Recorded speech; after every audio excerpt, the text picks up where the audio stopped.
ఆ నియోజకవర్గంలో గెలుపు కిరీటం ఎవరిది? రాజకీయ విద్య నేర్పిన గురువుదా, విద్య నేర్చిన శిష్యునిదా? సీఎం సొంత జిల్లాలో ఆసక్తికరమైన చర్చకు దారితీస్తోంది ఆ నియోజకవర్గం. ప్రముఖ వ్యాపార కేంద్రమైన ఆ నియోజకవర్గం ప్రజలు రాజకీయంలో ఓనమాలు నేర్పించిన గురువుకు జై కొట్టారా, లేక రాజకీయంలో గురువును మించిన శిష్యునికి జై కొట్టారా అన్నది లెక్కలేసుకుంటున్నారు. అయితే 80% ప్రజలు వారి ఓటు హక్కును వినియోగించుకోవడంతో లెక్కలు తారుమారయ్యే పరిస్థితులు కనిపిస్తున్నాయని గురు శిష్యులు ఎవరి అంచనాల్లో వాళ్ళున్నారు. ఇంతకు ఎక్కడ గురు శిష్యుల పోటీ అనుకుంటున్నారా? అదేనండి, మన రాయలసీమలో ప్రముఖ వ్యాపార కేంద్రమైన ప్రొద్దుటూరులో కూటమి ఎమ్మెల్యే అభ్యర్థిగా బరిలోకి దిగిన నంద్యాల వరదరాజులరెడ్డి తన శిష్యుడైన వైసీపీ ఎమ్మెల్యే అభ్యర్థి రాచమల్లు శివప్రసాద్ రెడ్డిపై గట్టి పోటీకే దిగాడని చర్చ జరుగుతుంది. ఈ పరిస్థితుల్లో ఎవరు నెగ్గుతారు అన్న దానిపైన ప్రొద్దుటూరులోనే కాక జిల్లా వ్యాప్తంగా అందరూ ప్రొద్దుటూరు వైపే చూస్తున్నారు. ఒకప్పుడు తెలుగుదేశం పార్టీకి కంచుకోటగా ఉన్న పొద్దుటూరును గత 2 దఫాలుగా వరద శిష్యుడు రాచమల్లు వైఎస్ఆర్ కాంగ్రెస్ పార్టీ వైపు తిప్పాడు. 25 ఏళ్లు ఎమ్మెల్యేగా చేసిన నంద్యాల వరదరాజులరెడ్డి పొద్దుటూరులో తన పట్టును మరోసారి సాధించేందుకు ఈ ఎన్నికల్లో వైసీపీలో ఉన్న తన వర్గీయులందరినీ తన వైపు లాక్కున్నారు.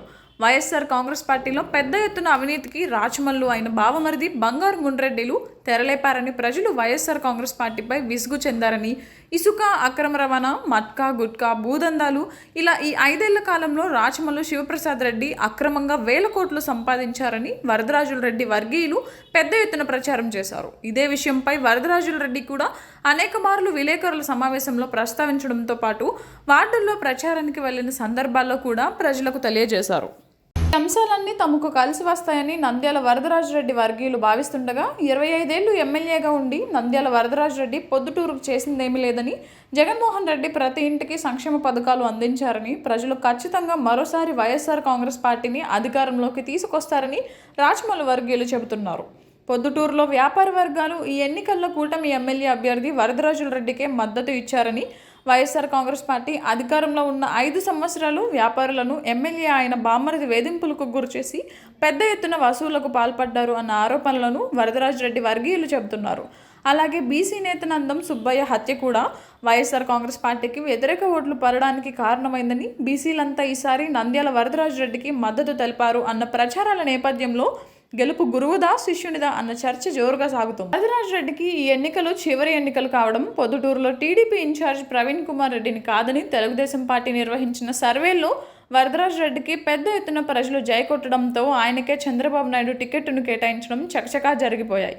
అప్పటి వరకు తెలుగుదేశం పార్టీలో ఉన్న టీడీపీ ఇన్ఛార్జ్ ప్రవీణ్ కుమార్ రెడ్డి, మాజీ ఎమ్మెల్యే మల్లెల లింగారెడ్డిలు వరదరాజురెడ్డికి సంపూర్ణ మద్దతు ఇవ్వకపోవడం, కేవలం తన క్యాడర్ను, ప్రజలను చంద్రబాబు నాయుడు ప్రకటించిన సూపర్ 6 పథకాలను వరదరాజురెడ్డి నమ్ముకున్నాడని, గెలుపు సాధ్యం కాదని, అతి తక్కువ ఓట్లతో అయినా మెజారిటీ సాధిస్తామని ఎమ్మెల్యే వర్గీయులు చెబుతున్నారు.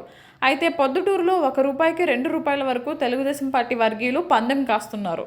రాచమల్లు గెలుపు ధీమా ఉంటే మరి వైసీపీ నాయకులు ₹1 ఇస్తే తాము ₹2 వరదరాజురెడ్డి గెలుస్తాడని ఇస్తామని చెబుతున్నా ఎవరు ముందుకు రాకపోవడం, ప్రొద్దుటూరు నుంచే కాక పులివెందుల, రాజంపేట వైఎస్ఆర్ కాంగ్రెస్ పార్టీ చెందిన వారు కూడా నంద్యాల వరదరాజురెడ్డి గెలుపుపై కోట్ల రూపాయలు పందాలుగా పెట్టడం చూస్తుంటే ప్రజలు ఎవరికి ఓటు వేశారు, ఎవరు గెలవబోతున్నారు అన్నది జూన్ 4వ తేదీన తేలనుంది.